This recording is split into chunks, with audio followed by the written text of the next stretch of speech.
રહેશું બરાંતા એટલે જોશું સર્વેક્ષણ કરશું કે કયા ઘરમાં શું તકલીફ છે આ ગામમાં, પછી તે પ્રમાણે પછી સરપંચને જણાવશું કે તમારા ગામમાં આ પ્રકારની તકલીફ છે. અમે આ તમારે પ્રાથમિક શાળામાં અહીંયા નજીક જ રહેવા આવેલા છે એટલે ત્યાં પણ અમે જોશું કે કોઈ શાળામાં કંઈ વસ્તુ બાગ બનાવતા હશે એટલે ત્યાં કંઈ પણ વસ્તુની જરૂર છે તે અમે અહીંયા કરી આપવાના છે. પછી અમે તમારા ઘર બાજુ આવશું એટલે જે કોઈ કંઈ બી જરૂરિયાત હોય તો તમે અમને કહેજો એટલે અમે જો અમારાથી પૂરી થાય તો તેવી અમે કોશિશ કરીશું. તો હવે અમે તમારા વિશે પણ જાણવા માંગીએ છીએ. આ બાજુ તમારા ગામમાં બધું સુવિધા મળી રહી છે તમને? સુવિધા તો મળતી જ છે. ને તમારા હાથને શું જેવું થયું છે?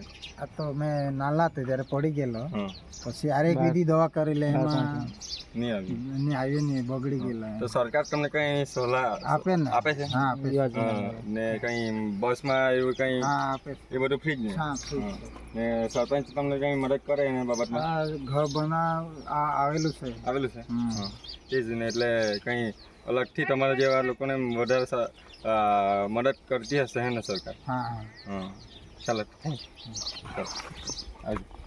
આવીએ.